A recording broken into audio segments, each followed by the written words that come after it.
C'est un des appareils de Los Angeles County en mission près de Los Angeles cette semaine. Là, il a largué 3500 litres, 4000 litres, et là, il a fait un carreau.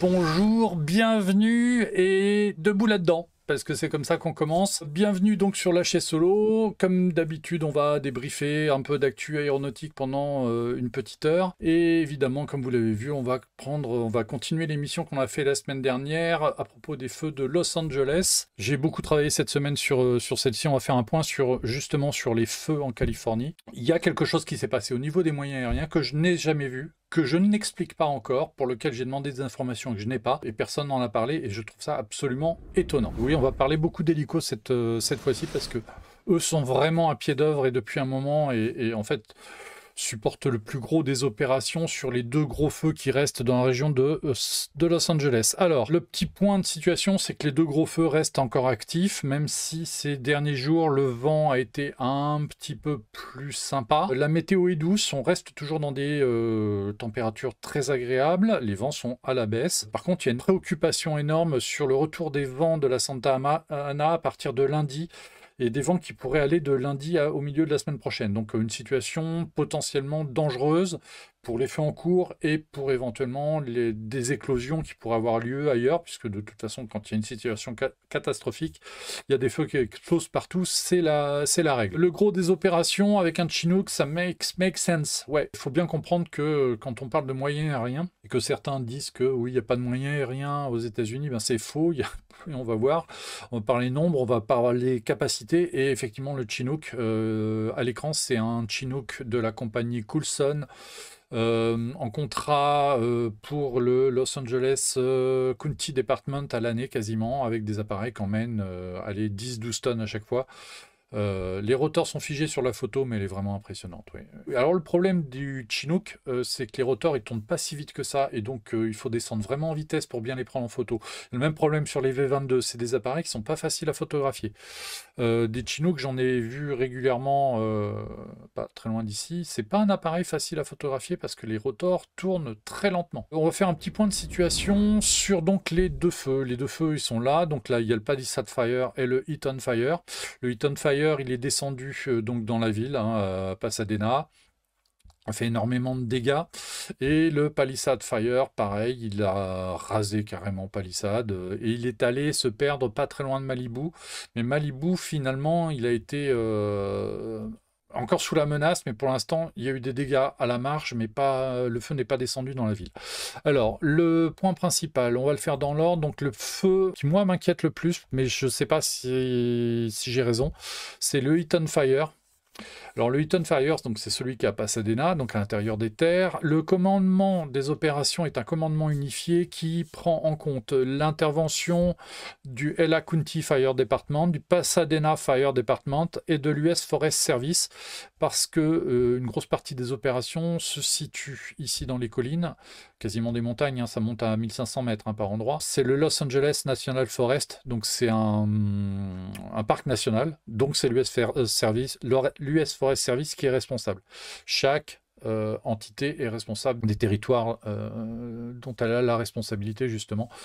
Donc, ce qui explique pourquoi ce feu a un commandement unifié avec 3 entités importantes qui interviennent avec leurs propres moyens. Ça n'empêche pas ces moyens d'intervenir aussi sur le feu d'à côté. Actuellement, on est à 5700 hectares brûlés. Il est contenu à 55% aujourd'hui sur son périmètre. Il y a eu relativement peu d'évolution entre hier et aujourd'hui, parce que ça, c'est les données de ce matin. Côté dégâts, on est à 6782 structures détruites. Alors, une structure aux États-Unis, c'est une maison, c'est une grange, c'est une station-service, c'est un supermarché. C'est tout ce qui est bâtiment. Donc 6782 structures détruites, 773 endommagées, plusieurs dizaines de milliers qui sont encore notés comme étant menacés.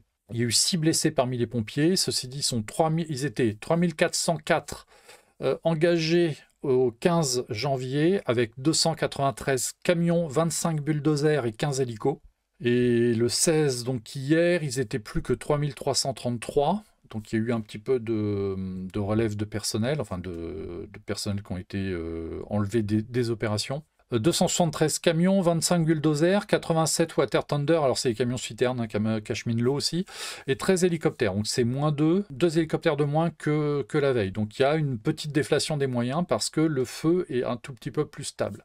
On sait combien de pompiers ont été mobilisés. Au total, non. Je ne sais pas combien de pompiers ont été impliqués dans les feux, mais à un moment donné, pour la journée du 15, par exemple, on sait que sur ce feu-là, il y avait 3400 personnes impliquées. Pompiers, forestiers, secouristes, etc. Là, on a donc le feu brûle dans cette partie-là. On voit donc ici la ville avec des routes. Ici, vous avez le parc de loisirs. Ça, c'est la surface brûlée ce matin. Donc là, c'est tout le périmètre où ça a été détruit. Donc on voit que le feu est descendu nettement dans la ville. Et ça, ce sont les zones qui viennent d'être déclarées à évacuer ou menacées.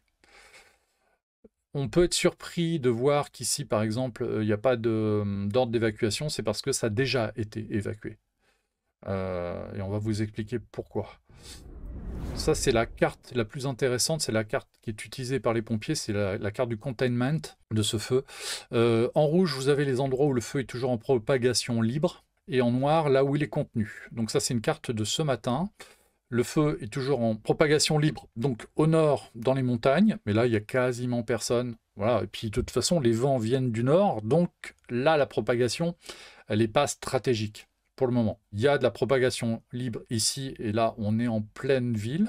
Ici, on pourrait se dire, voilà, ici, c'est super dangereux, en plus, ça a failli se refermer, mais globalement, là, on voit la ligne noire, ça veut dire que là, les lignes noires, c'est les endroits où le feu est contenu, c'est-à-dire que ça ne brûle plus, ou alors on est sûr de le maintenir à cet endroit-là, il n'ira pas plus loin. La barrière est posée. Et donc, dans ce quartier-là, ici, ça a cramé, mais les maisons qui sont là, normalement, sont sauvées. Par contre, là, ça continue à brûler, et avec du vent, qui viennent du nord, là, vous avez des quartiers qui sont clairement menacés. Donc, le combat, les combats, ils se passent là, et ils se passent là. Un petit peu en montagne. Mais là, normalement, il n'y a plus qu'à surveiller. Par contre, tout ça a cramé. Hein. Tout ce qui est à l'intérieur du trait noir, c'est brûlé. Donc voilà la situation pour le Heat on Fire. L'autre gros feu, c'est le Palisade. Alors Palisade, il est sur la côte du Pacifique. On est donc dans le nord de Los Angeles. Los Angeles centre est hors de la carte. Ici, vous avez Santa Monica avec l'aéroport de Santa Monica. Palisade, c'est ici. Et Palisade a entièrement brûlé. Voilà, tout simplement. La zone du brûlé, elle est là.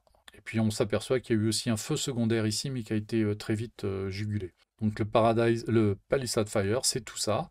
Et la carte donne aussi, et ça c'est aussi une carte de ce matin, ça ce sont les zones qui ont été évacuées. Alors quand il n'y a personne, ce sont des zones qui sont devenues interdites. Et ça, ce sont les zones warning, c'est-à-dire que là, vous avez tous les habitants qui savent qu'à un moment donné, on peut leur dire « partez ».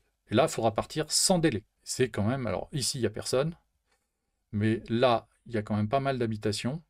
Et là aussi, vous avez la ville de Malibu. Donc ça veut dire que malgré tout, même si le feu, on va le voir, il est relativement ralenti par là, ça reste des secteurs stratégiques importants. Alors, moi, il y a un truc qui m'étonne, mais bon, je n'ai pas d'explication, donc je n'en donnerai pas. Je trouve la bande en warning très peu large.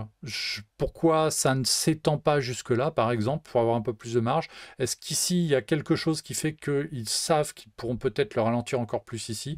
Je ne connais pas la zone. J'ai demandé des explications. Pour l'instant, je n'ai pas eu toutes les informations. Donc, pour l'instant, on va garder la carte pour ce qu'elle est, pour ce qu'elle montre. Ça veut dire que ici, pour l'instant, vous êtes à peu près peinard, entre guillemets. Là, ici, vous n'êtes pas très loin, hein, c'est quelques centaines de mètres. Là, on peut vous dire valise, voiture, partez. Là, de toute façon, là, les gens ont déjà été évacués. Ça représente aujourd'hui le nombre de personnes évacuées, plus de 80 000. J'ai donné 130 000 la semaine dernière, mais c'était le nombre de personnes qui pouvaient éventuellement être amenées à évacuer. Mais globalement, les évacuations, dernier chiffre que j'ai vu passer, c'était plus de 80 000 personnes. 80 000 personnes, c'est énorme.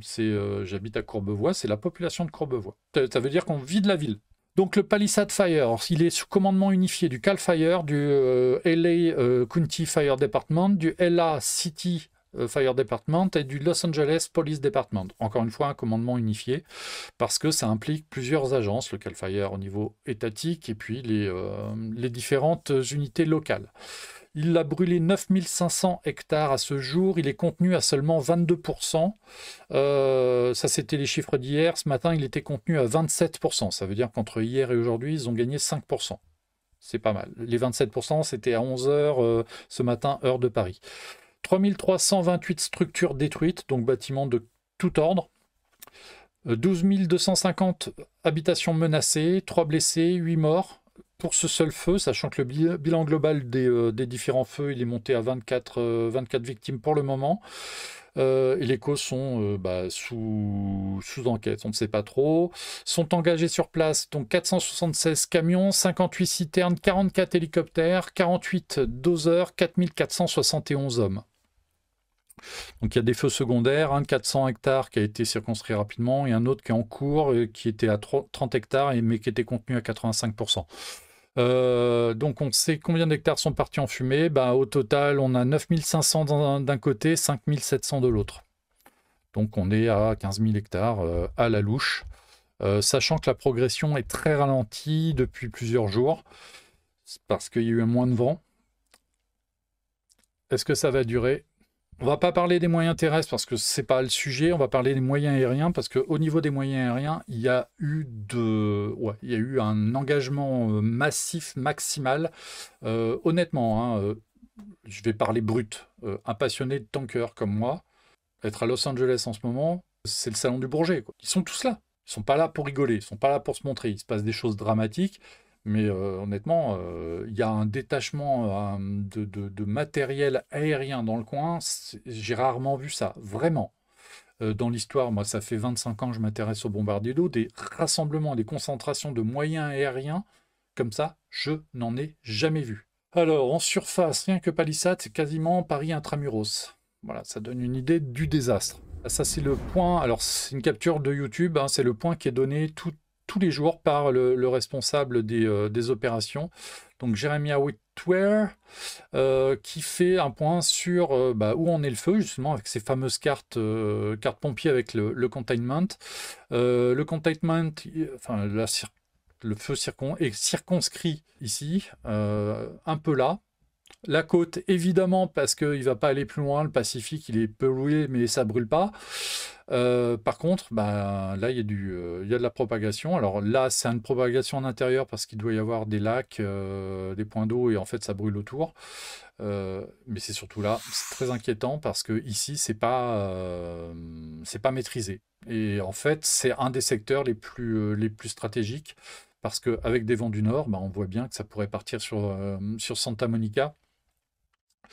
Et puis, c'est pas non plus très maîtrisé sur le côté, donc est-ce que ça pourrait pas partir aussi sur Hollywood? Donc très compliqué. Et au nord, ça reste aussi... on sait qu'un feu peut dévaler une pente à contre-vent. Donc la situation reste extrêmement tendue. Même sur un AFF, j'ai jamais vu une telle variété. En termes de variété, les opérations en Israël en 2010, il y avait une variété de matos incroyable, mais pas en quantité. Voilà. Donc en variété, oui, on peut trouver des moments où il y a où il y a de la grosse variété, mais en quantité comme ça, j'ai jamais vu ça. C'est une concentration de moyens dans un point donné qui est inédite. Donc voilà la fameuse carte, on va voir comment ça va évoluer. Ce week-end, normalement, il devrait gagner des points et il devrait arriver à faire du containment complémentaire. Mais avec la reprise des vents qui est crainte pour lundi, à voir les opérations. Donc on va faire un petit point sur les engins, parce que c'est ce qui nous intéresse, qui sont en ligne dans ce coin-là. On va parler dans un premier temps des avions, je vais vous les lister, je ne vais pas vous donner toutes les IMAT, mais éventuellement ceux que ça intéresse, j'ai le fichier Word qui est prêt. On a vu intervenir sur le feu à un moment ou à un autre les avions suivants, alors rarement tous en même temps, puisque comme je l'ai expliqué la semaine dernière, si vous avez 50 avions autour d'un feu comme ça, vous allez forcément avoir des collisions. Donc les avions viennent, font 4, 5 missions dans la journée, et puis après, laisse le relais à d'autres. Donc tout ce monde-là se relaie, de façon à maintenir au-dessus du feu une présence continue.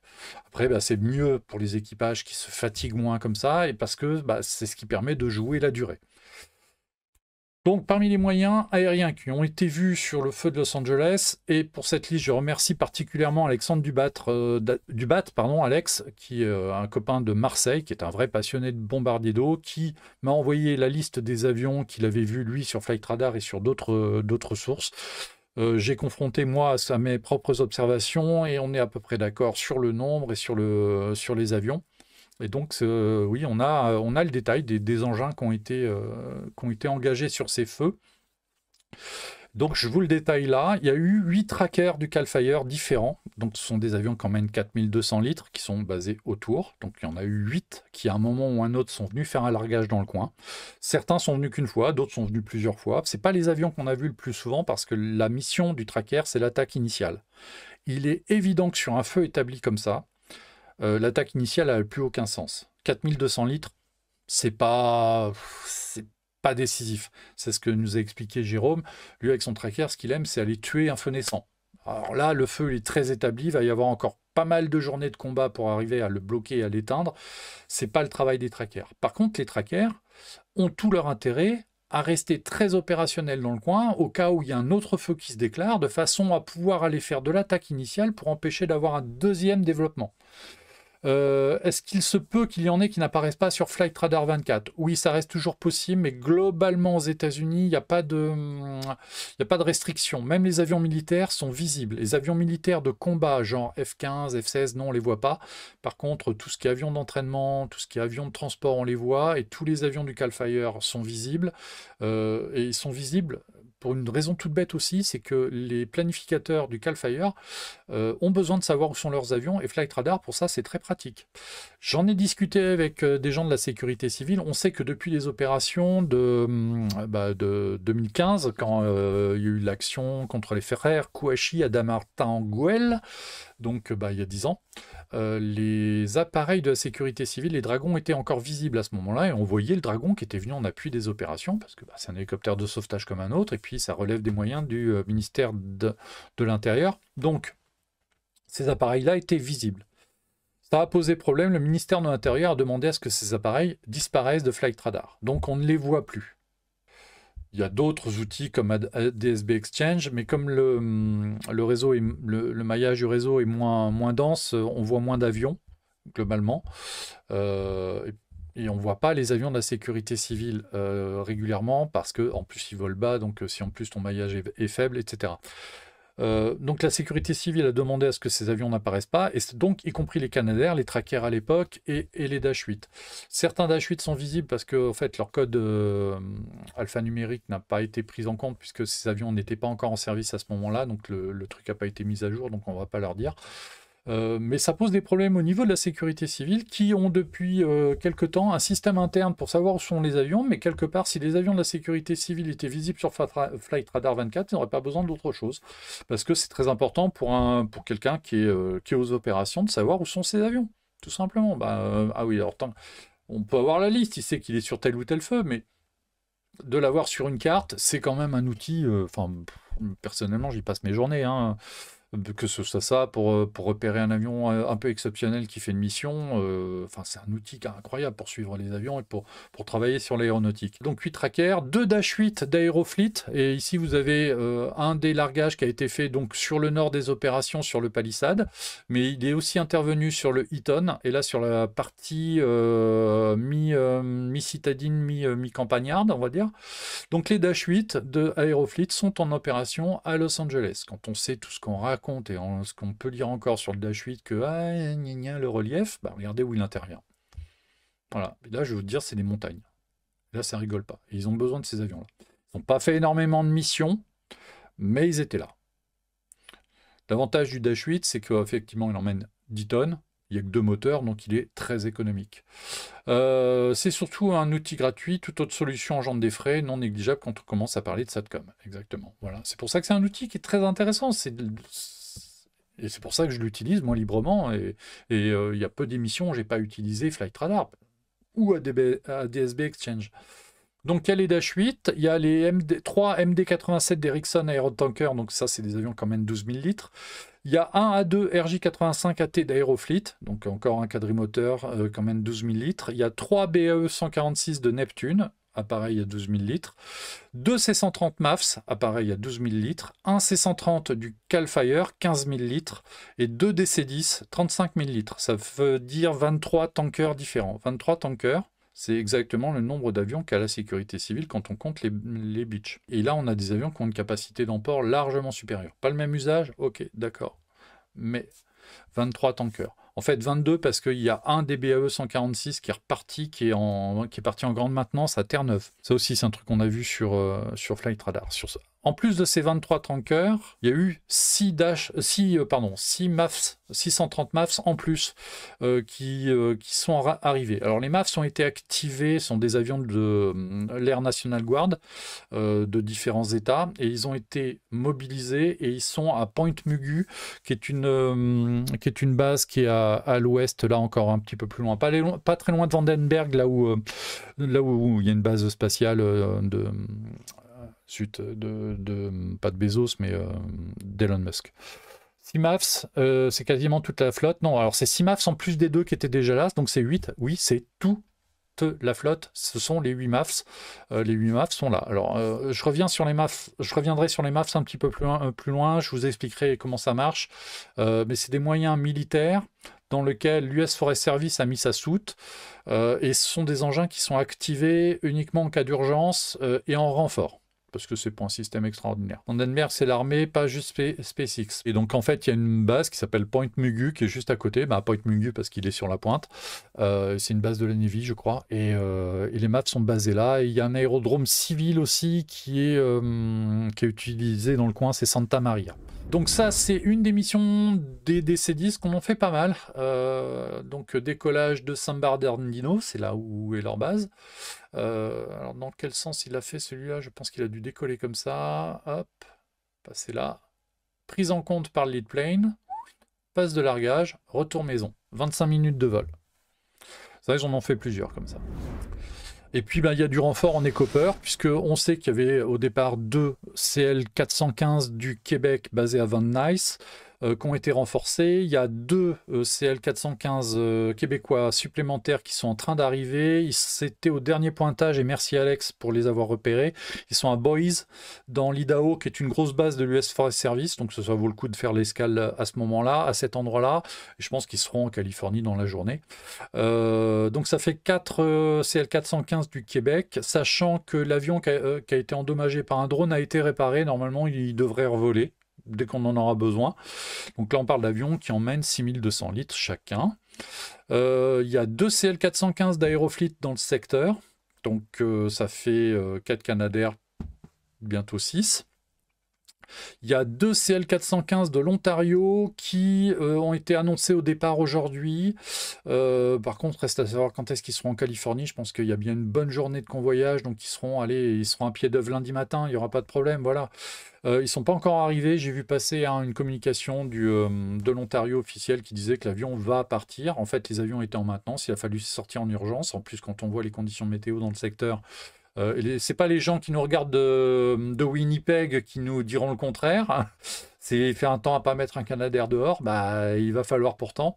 Il y a eu une communication assez marrante aussi de la part de la SOPFEU, où ils ont remercié les services techniques d'avoir pu sortir les 2 avions en renfort assez rapidement, pareil, maintenance hivernale, donc il fallait mettre un bon coup de pression et pour sortir les avions et pour les convoyer, parce que oui, c'est pas la saison, c'était pas prévu d'avoir besoin de ces avions-là à ce moment-là.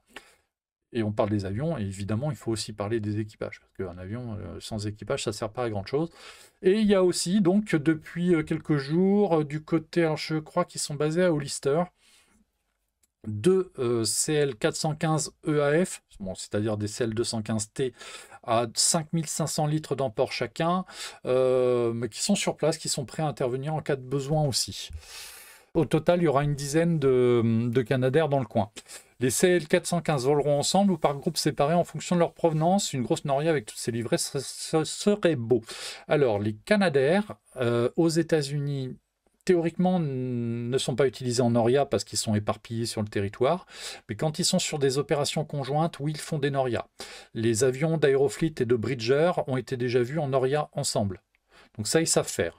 Et effectivement, en cas de besoin, tu mets les 10 Canadair comme ça, la queue leu sur le Pacifique, le jour où le Pacifique est écopable, oui, ça va faire du spectacle, ça va être très très impressionnant, sachant que le Pacifique est quand même pas très loin du feu, donc les rotations vont être très rapides, sachant qu'en plus, je crois qu'eux n'ont pas de limitation d'écopage à la journée, donc le jour où on les engage, ils vont peut-être faire 2 missions de 3 heures, mais alors ça va être intense. Et là, oui, s'il y a du monde dans la boucle, ça va être spectaculaire. Sauf que, bon, le Pacifique est malheureusement pas toujours écopable. Là, il y a un point aussi qui est très très important à souligner. Tout le monde a dit il manque de Canadair, il manque de Canadair. Bah oui, mais enfin ça vient.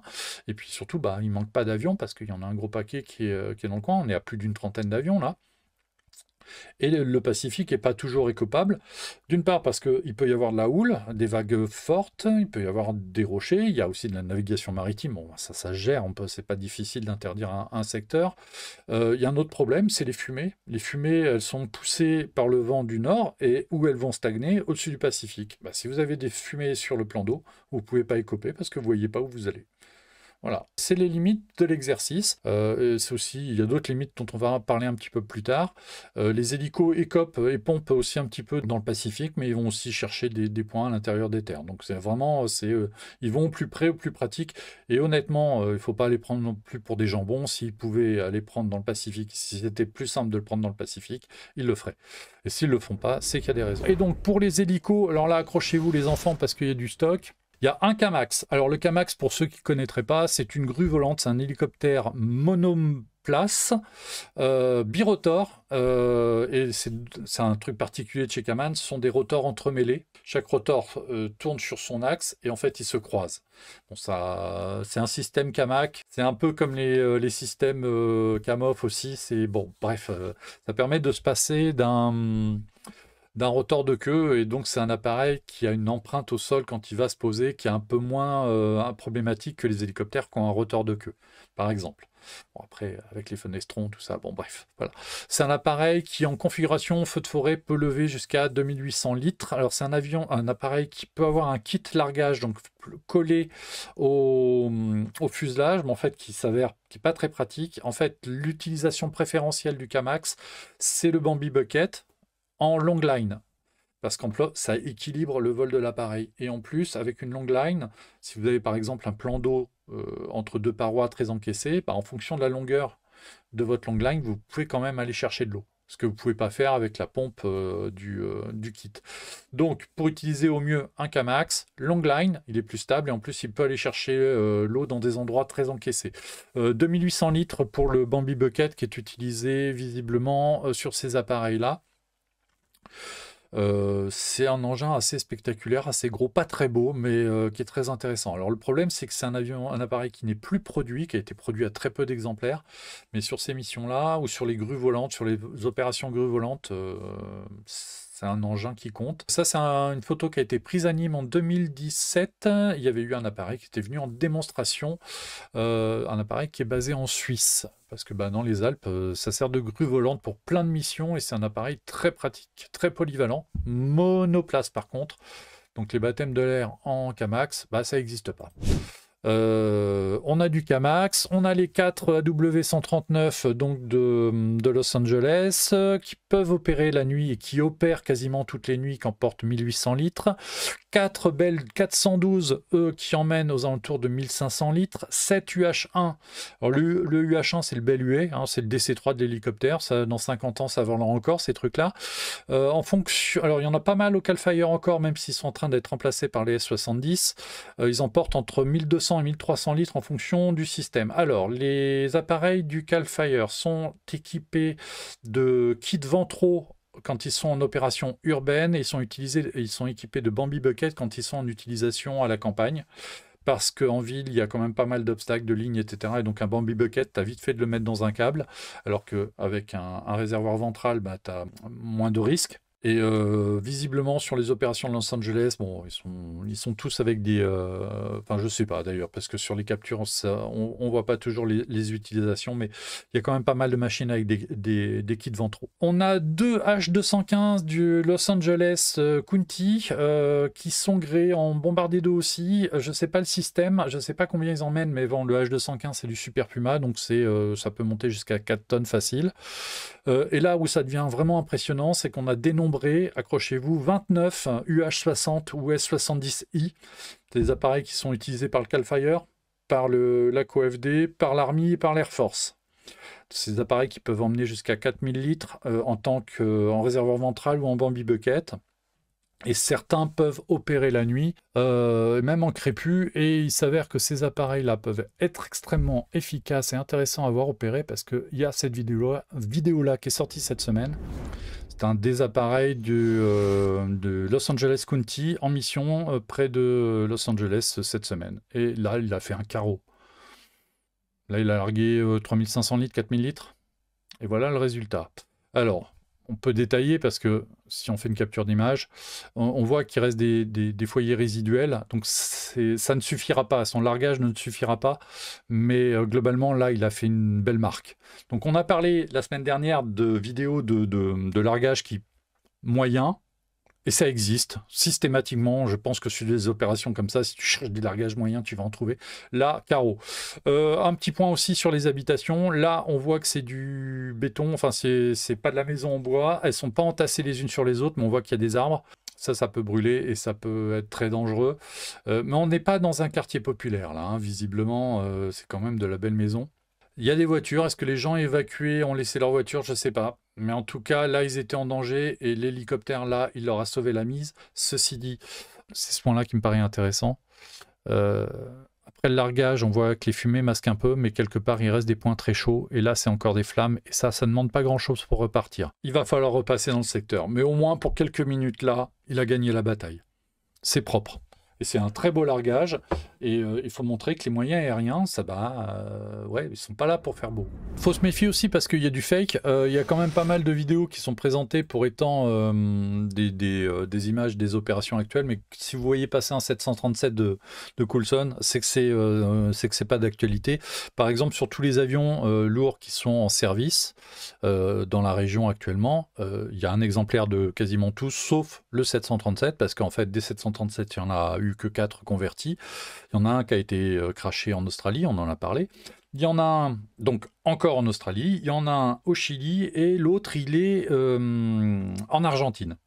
Et il y en a un quatrième qui est en cours de conversion. Donc il n'y a pas de 737 sur les feux de Los Angeles, tout comme, il faut le noter, il y a 0 SEAT, il y a 0 Air Tractor dans le secteur, 0.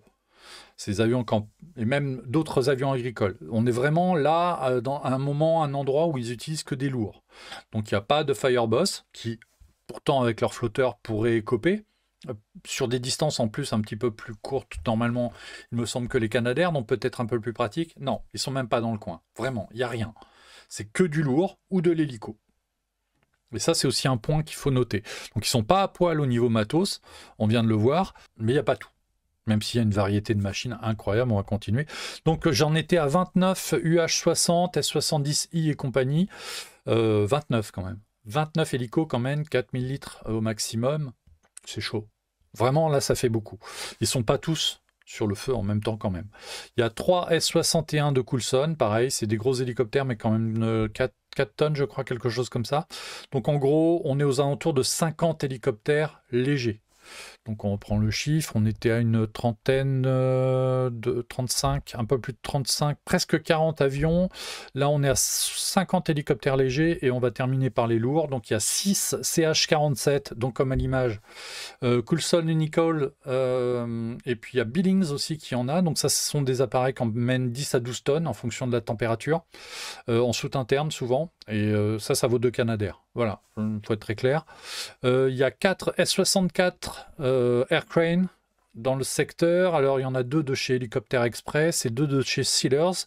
Alors, c'est pareil, c'est 10-12 tonnes au pompage. Donc c'est pareil, on va les compter comme 2 Canadair.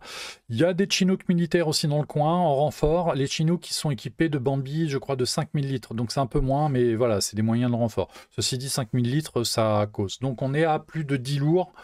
Ça fait quand même une force de frappe quand même importante, sachant qu'un certain nombre de ces hélicoptères-là sont capables d'intervenir de nuit. Et si vous ouvrez Flight Radar quand il est minuit à Los Angeles, vous allez voir, il y a systématiquement des hélicoptères autour du feu. Alors, vous en avez aussi qui sont juste là pour faire de l'observation.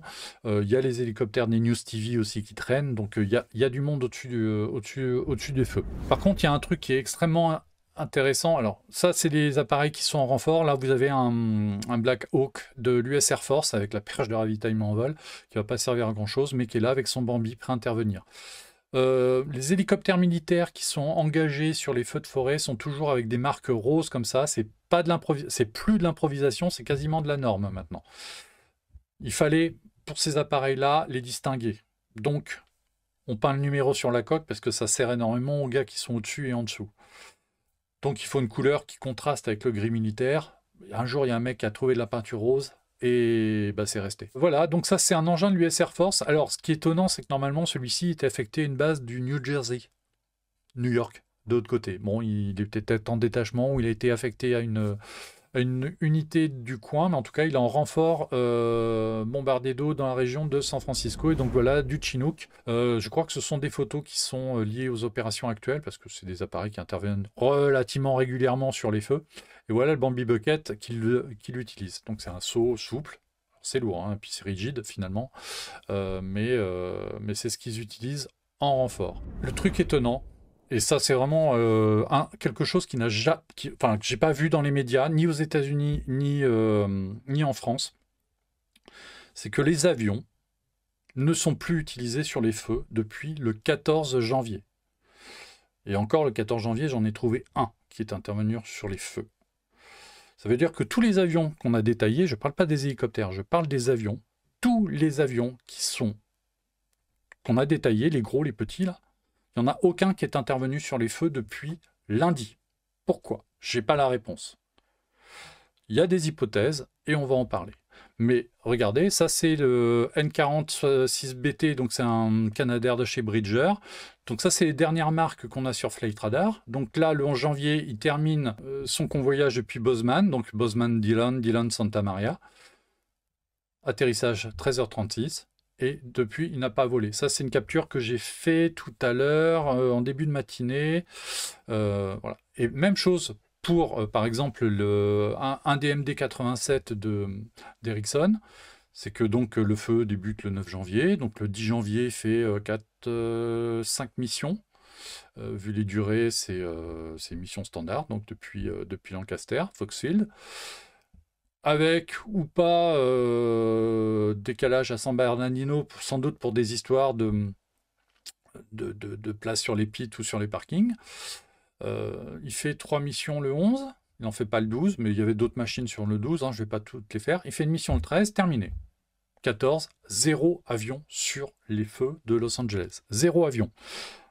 0 avion bombardier d'eau, parce qu'évidemment, les avions de ASM de reconnaissance sont toujours là, les de coordination sont encore là, mais j'ai pas vu d'OV-10 Bronco non plus. Par contre, en permanence, il y a 1, 2, 3, 4, 5 hélicoptères.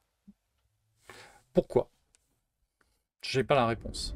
Voilà, ça c'est le genre d'avion qu'on peut voir sur ces feux. Là c'est un Beech 200 de la NASA, j'imagine qu'il est équipé de senseurs. Il a fait un peu de mapping sur les deux opérations. Et on constate sur les captures que on n'a que de l'hélico autour des feux à ce moment-là. Et ça c'est à peu près symptomatique depuis le 13. Je n'arrive pas, et j'ai évidemment envoyé des messages à droite à gauche pour savoir pour quelles raisons les avions n'étaient plus utilisés pour le moment. J'ai pas eu de réponse, mais il y a plusieurs hypothèses et relativement simples, et on va y revenir.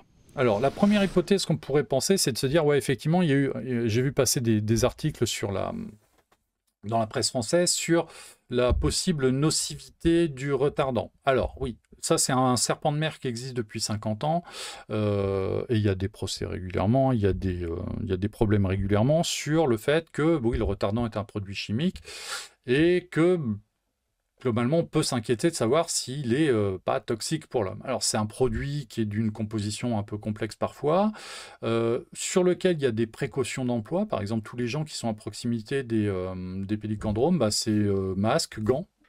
Voilà. Et puis, en cas de contact, il faut rincer abondamment. Il ne faut pas le boire.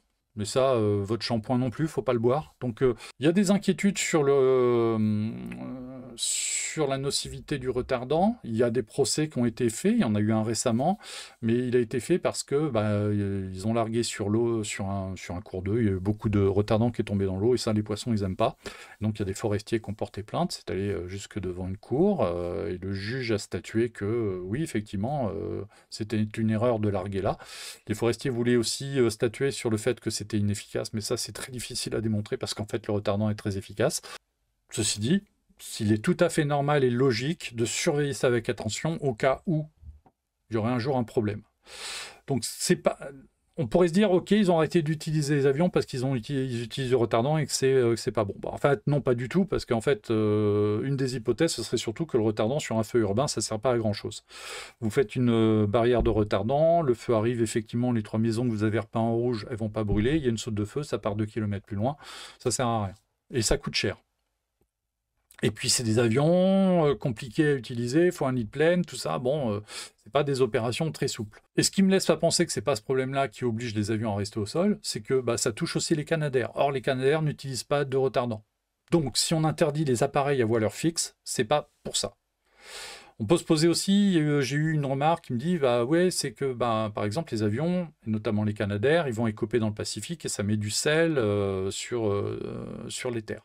De mettre du sel sur des cultures, c'est peut-être pas forcément l'idée du siècle, sauf que là, on n'est pas sur des cultures. On est sur des bâtiments, sur de la construction, sur du béton. Mettre du sel là-dessus, à 35 grammes de sel par litre, voilà, ça va être raviné par l'eau, ça va repartir dans la mer. Allez, donc non, c'est pas un problème de sel non plus. Et si les Canadair n'écopent pas dans le Pacifique, c'est pas pour des histoires de sel à larguer sur le territoire, mais c'est le sel qui pourrait aller ronger les appareils qu'il faut rincer. Puis c'est surtout que le Pacifique, il n'est pas forcément toujours très, très abordable pour les copages. Donc il y a une inquiétude sur le retardant, mais honnêtement, je pense que c'est bien de t'en parler, mais à terme, je pense que c'est un faux problème. Ceci dit, pas utiliser trop de retardants, c'est pas plus mal. Alors en France, le retardant, on en utilise avec les Dash 8, mais bon, on en utilise dans des proportions tellement moindres que en France, c'est un non-problème pour moi. Moi, je pense que le principal problème sur la non-intervention des avions sur les feux de Los Angeles, c'est l'inefficacité, parce que en fait, les barrières de retardant ne sont pas très utiles, en tout cas sur un feu qui est devenu statique, enfin qui avance beaucoup moins vite. C'est surtout une histoire de coût. Tous les avions qu'on a vus arriver sont des avions qui sont hors contrat. Et donc là, les compagnies ne font pas de cadeaux. Les pilotes, il faut les payer, l'essence, il faut le payer, la maintenance, il faut la payer, les assurances, il faut les payer. En fait, c'est le coût. C'est des avions qui sont hors contrat, donc là, poumf. Quid du stock de retardant? Vu l'utilisation qui est faite du retardant aux États-Unis, il y a des stocks. Ça, c'est pas un problème, et Foxfield, c'est un gros stock. Et puis, de toute façon, au pire, ton avion, tu le remplis à l'eau. C'est moins efficace, mais ça marche quand même. Donc, de toute façon, c'est pas... Pour moi, c'est pas un argument. L'argument, il va être sans doute plus lié au coût. Un DC-10 alloué en contrat, c'est déjà pas donné. Mais alors, hors contrat, il n'y aura pas de cadeau. Pareil pour tous les autres appareils privés. Pareil pour les avions d'Aerofleet. Je rappelle que sur ces premiers contrats Call When Needed, Aerofleet facturait l'heure de vol. Alors, attendez, je retrouve le chiffre, mais je crois que la location du Canadair, s'envoler, c'était, point de départ, 50 000 $ par jour. Plus, je crois, 20 000 $ de l'heure de vol. Il y a une histoire de coût. Qui prend en compte ces feux, sachant que ça dépend. Pour le Palisade, il y a le Cal Fire, plus le comté de Los Angeles, et ça veut dire que le comté de Los Angeles doit libérer du budget pour avoir ces avions-là en service. Il y a des sous. Pour ça que sur les feux, actuellement, on voit surtout les hélicoptères qui sont à eux. En propre. Moi, il y a l'autre solution aussi, c'est peut-être simplement aussi pour ces histoires de coûts. Les avions sont en stand-by avec des équipages en alerte à une journée, par exemple, et ils regardent très fort le feu et de savoir si à un moment ou un autre, ça ne va pas se remettre à avancer très vite, auquel cas tu remettras des avions. Mais pour l'instant, je pense que sur des feux urbains comme ça, les hélicos sont beaucoup plus intéressants. Peuvent faire des frappes beaucoup plus chirurgicales et puis sont assez nombreux pour assurer les opérations. Donc moi je suis pas Franchement, voilà, je pense que c'est juste une affaire de coût. S'il y a besoin, bah, les budgets sortiront, les avions sont prêts, sont pas loin. Si on les a pas, si on les a fait venir, c'est pas par hasard. Ils sont pas restés sur leur base. Donc c'est qu'il y a quelque chose qui est prêt. Mais voilà, simplement pour l'instant, sur des feux urbains, les hélicos sont peut-être beaucoup plus intéressants. On va faire le cas des MAFS, par exemple. Les MAFS, le cas des MAFS, très rapidement. À chaque fois qu'ils s'interviennent, là, il y a de l'article. Air et Cosmos, le seul article qu'ils ont fait sur les feux, ça a été sur l'intervention des MAFS. Nous, on en a fait un peu plus, et Fred Laert a fait une brève pour dire tous les MAFS sont là. Effectivement, il y a un point qui est très important, c'est que quand vous mettez, vous alertez les MAFS, c'est très rare que les 8 soient sur le même feu. Très rare, c'est arrivé à quelques occasions, mais c'est pas très fréquent, parce qu'eux, ils sont éparpillés sur tout le territoire, et que, bah, on va en activer 2 ici, puis c'est très dur, il y en a 2 qui vont être là, et puis parce qu'il y a un truc fondamental sur l'utilisation des moyens militaires aériens, c'est qu'ils ne peuvent intervenir qu'en renfort des moyens civils. Il y a une loi aux États-Unis qui empêche l'armée d'intervenir dans des circonstances où des entreprises privées sont déjà sur le coup, pour des histoires de concurrence déloyale. Tout simplement. Le feu de forêt, c'est un business. Il y a des tankers, il y a des tankers civils, des hélicos, etc. Tout ça relève quasiment toujours de boîtes privées. L'armée, si l'armée s'implique plus dans ces opérations-là, c'est de la concurrence déloyale, donc procès, et le procès sera perdu. Donc de toute façon, ils ne tentent pas le coup. Par contre, les militaires sont là à 2 titres. D'une part, ils ont des moyens qui sont là pour la protection des zones qui relèvent du ministère de la Défense. C'est-à-dire que les bases aériennes ou les champs de tir relèvent du ministère de la Défense, donc le ministère de la Défense peut avoir des moyens aériens pour défendre son territoire. Par exemple, en Californie, un petit peu plus au sud, entre Los Angeles et San Diego, il y a le Camp Pendleton qui fait plusieurs milliers d'hectares, qui est une zone d'exercice où il y a une base aérienne, où il y a des endroits où les chars peuvent s'amuser. Je crois que c'est les Marines qui s'en occupent. Ben là, tu peux avoir des hélicoptères parce que si ça prend feu dans le coin, tu peux faire ta première intervention. Parce que c'est ton territoire, tu fais ce que tu veux et que l'US Forest Service pourrait intervenir, mais il faudra que tu lui donnes l'autorisation.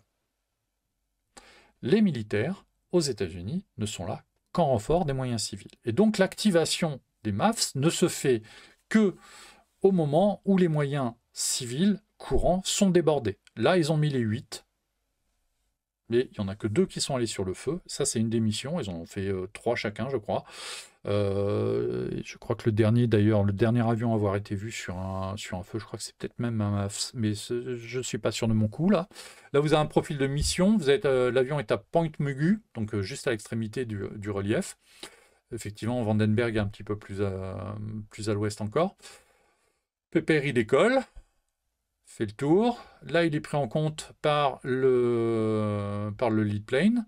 Il fait son largage ici et retourne à sa base. Voilà. Ça, c'est une mission MAFS typique. Remplissage, et s'il y a besoin, il repart. Il y a 2 trucs. Le MAFS, c'est militaire. Ce sont les militaires qui les activent. Et c'est pas n'importe quel militaire, parce que les avions MAFS relèvent de l'Air National Guard. L'Air National Guard, c'est une force aérienne qui relève du gouverneur de l'État. Ce sont des États pas indépendants, mais ce sont des États qui se sont fédérés, et donc chaque État a sa force militaire. L'Air National Guard, c'est un héritage de la guerre de sécession, a commencé à avoir des avions dans les années 30, et est devenu, les Air National Guard, on devrait dire, sont devenus des forces aériennes de réserve pour l'US Air Force, qui est, elle, l'entité fédérale. Les Air National Guard et la Guard peut être activés par le gouverneur de l'État en cas de besoin, pour maintenir de l'ordre, par exemple, ou pour des catastrophes naturelles, et c'est le cas. Californie, il y a des unités de l'Air National Guard équipées d'avions de transport, mais il y a des unités de l'Air National Guard de différents États qui sont équipés de chasseurs. Ce sont souvent des réservistes qui arment ces avions-là. Par exemple, en Californie, je crois qu'ils sont 107 000 personnes. C'est une force aérienne secondaire. Par exemple, l'équivalent d'un Orsa en France, qui fait ses 15 ans d'armée, qui est qualifié sur un avion, qui va travailler chez Air France. Eh ben, aux États-Unis, le système existe, que ce pilote-là, un week-end par mois et 15 jours par an, va aller faire de la réserve active et va continuer à piloter son avion de chasse, son F-15, son F-16, son KC-135, son C-130, etc. Il y a aussi des temps pleins dans l'Air National Guard, mais ce sont des moyens aériens et terrestres mais là on va parler que des aériens, qui sont mobilisables par le gouverneur. Là, le gouverneur de Californie a dit, on est débordé, j'appelle les MAFS. Il a activé les 2 MAFS de la garde de Californie, et puis derrière c'est monté au fédéral, et le fédéral a demandé aux gouverneurs des autres États où sont basés des MAFS pour qu'ils les activent et qu'ils les envoient en Californie. Mais pour l'instant, il n'y a que les 2 MAFS californiens qui sont intervenus, les autres sont stationnés en attente. Le MAFS, c'est un truc tout simple. C'est un système sous pression qui largue la charge de retardant par une buse latérale qui est installée dans la porte. Alors à la base du MAFS, la base c'était justement parce que dans les années 70, il y avait eu des feux où les moyens privés n'étaient pas encore assez aguerris et n'avaient pas pu intervenir. Un gros feu qui avait fait des morts. Et donc il y avait des gens qui avaient dit mais pourquoi les militaires n'interviennent pas ? Et donc, il y a une société qui avait été mandatée pour créer un système qui puisse installer un moyen d'extinction à bord d'un avion de transport, par exemple, pour qu'il puisse faire du renfort très rapidement. Bon, il s'est avéré que juridiquement, c'était pas possible, ne pouvait pas faire de l'intervention initiale, mais en renfort, c'était jouable. Et puis, en fait, surtout, le système qu'ils ont inventé, comme il faut modifier le moins possible l'avion, sur un C-130, par exemple, c'était largage par la porte arrière, par la rampe arrière. Et un largage, un déversement par la rampe arrière, même avec une charge pressurisée, ça n'a pas l'efficacité d'un largage ventral. Et puis le MAFS a évolué vers le MAFS 2 aux alentours de 2009, où le système est un petit peu plus lourd en volume, et puis une pression un peu plus forte, et ça passe uniquement par une buse latérale. Le problème du MAFS 2, par rapport au concept initial, c'est qu'il faut modifier l'avion. Il y a 2 choses. Il faut adapter une porte latérale pour que la buse passe. Ça, c'était pas prévu parce que le MAFS 1, il suffisait d'ouvrir la rampe arrière en vol et ça se fait. Par contre, les ouvertures de porte en vol sur les côtés, c'est un petit peu plus complexe. Et puis surtout, il faut un panneau électrique dédié, ce qui fait qu'en fait, l'avion est modifié spécialement pour cette mission. Alors, ça ne l'empêche pas d'être utilisable pour toutes les autres missions, mais ça veut dire que ça réserve ces machines-là en cas de besoin au MAFS et éventuellement en cas d'indisponibilité. Le tableau électrique n'a pas été installé sur tous les C130J, parce qu'aujourd'hui, ils sont quasiment tous en C130J. Et donc les MAFS sont activés comme ça, ils sont présents. Mais le problème du MAFS, c'est pareil, c'est comme c'est de l'Air National Guard, le gouvernement de Californie doit payer le gouvernement de, alors je sais plus où ils sont basés des autres, mais doit rembourser les frais parce que en fait c'est pas son budget à lui, c'est le budget de l'Air National Guard de l'État d'à côté. Et pareil, l'immobilisation de l'avion, le carburant, la maintenance, tout ça est aux frais de celui qui les active. Donc les avions sont au sol, en attente, prêt à intervenir au cas où ça parte. Mais pour l'instant, depuis lundi, il n'y a pas eu d'intervention. Honnêtement, je pense que c'est cette affaire entre le coût et l'efficacité sur un feu urbain, les avions sont au sol. J'ai envoyé des demandes d'explication à plusieurs opérateurs. Pour l'instant, je les ai fait mercredi soir, j'ai pas eu de réponse pour le moment. Mais dès que j'aurai les réponses sur un article sur Airbus pour expliquer pourquoi les avions n'ont pas été envoyés, enfin, pourquoi les avions ont arrêté d'être utilisés sur ces feux. Mais la raison, elle sera relativement simple. C'est entre le côté opérationnel et le coût, les hélicoptères faisaient mieux le travail, surtout quand les feux avancent moins vite.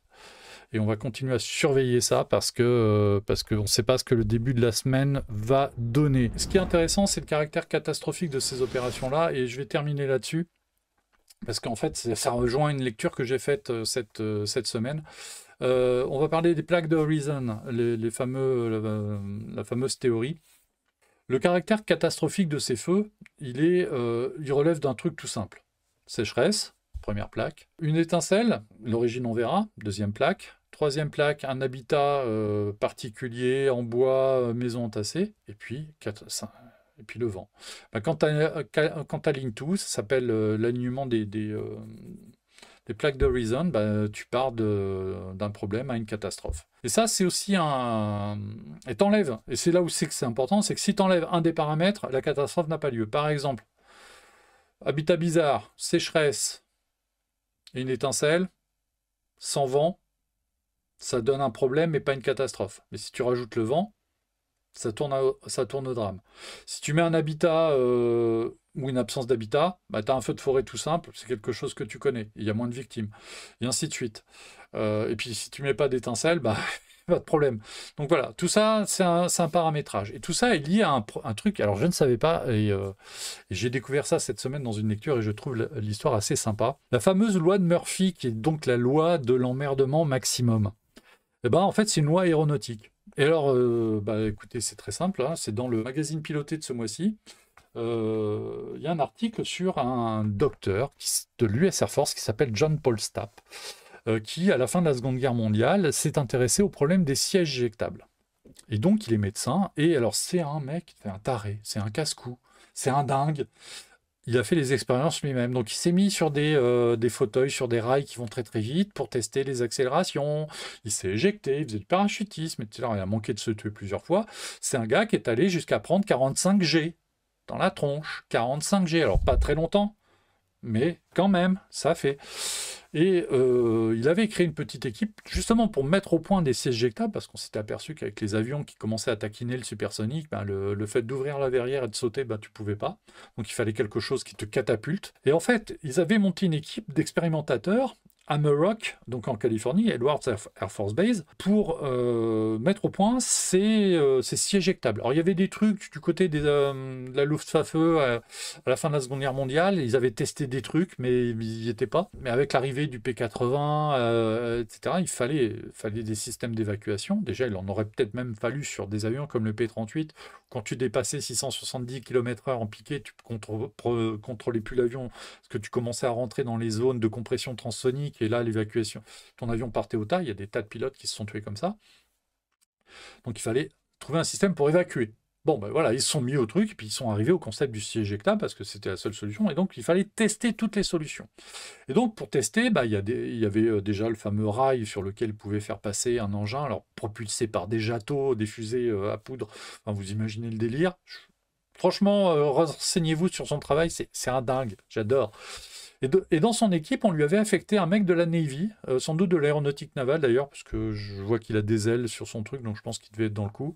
Je connais pas, j'ai pas eu le temps de chercher son cursus, mais il intervient, il est affecté à Muroc, il participe à ces trucs-là en tant que technicien sur les capteurs, parce qu'ils avaient des capteurs pour les accélérations, pour les vitesses, pour tout ça. Et il reçoit des capteurs d'un sous-traitant qui l'installe pour un test de John Paul Stapp. Ils font le test. Et puis il relève ses capteurs et s'aperçoit qu'il y a eu 0 data. Les trucs n'ont pas marché. Alors qu'ils sont là, il vient de les acheter. Il les démonte, il regarde le truc, et là il s'exclame, erreur de traduction mise à part, ah alors s'il existe une manière de faire les choses de travers, ces types-là la trouveront, en parlant des gens qui ont conçu ce système. En gros, là, ils ont fait un truc, s'ils avaient voulu faire un truc qui merde, ils auraient fait comme ça. Et puis, dans sa réflexion, il continue à réfléchir à ce concept et à se dire, oui, il faut prendre en compte les trucs qui peuvent merder. Et donc, partir d'une règle qui est, si quelque chose est merdique, un jour ou l'autre, ça va merder. Et ça devient la loi de l'emmerdement maximum. En gros, et c'est pour ça qu'après, derrière, le concept existe, c'est que sur la suite des essais des sièges éjectables, ils ont systématiquement pris en compte les cas dégradés. Donc, si ça doit merder, ça va merder, pour mettre au point ces systèmes, ce qui fait que, en fait, John Paul Stapp a survécu à toutes ces expérimentations parce qu'ils ont pris en compte les cas dégradés. Et ça, c'est la loi de Murphy, et c'est donc une loi aéronautique. Et donc, l'histoire de ces expérimentations sont dans ce magazine, que par ailleurs, je ne l'ai pas trouvé extraordinaire ce mois-ci, mais au moins cet article-là, qui est de Michel Guérard, m'a appris un truc, et ça faisait longtemps que je n'étais pas tombé sur une histoire aussi sympa. En tout cas, voilà, les opérations à Los Angeles, on va continuer à les suivre. J'espère que ça va se calmer. Merci d'avoir été aussi nombreux à suivre, à aller voir le replay, à suivre l'émission, tout ça, ça fait vachement plaisir. Donc, comme disent les youtubeurs, mettez le pouce bleu, machin, abonnez-vous, partagez, tout ça si vous avez aimé. Des fois, il y a des spotters aussi. Voilà, on vous dit rendez-vous la semaine prochaine à la même heure sur Twitch, sur Jumpseat. Toute cette semaine, il y aura des articles sur Aérobuzz et on vous invite à vous y abonner aussi. Voilà, à suivre un petit peu tout ce qu'on raconte. Et puis, je vais vous souhaiter un bon week-end. Et puis, la semaine prochaine, 18h. Et j'espère qu'on n'aura pas besoin de reparler des opérations sur Los Angeles. Merci, bon week-end à vous. Ciao.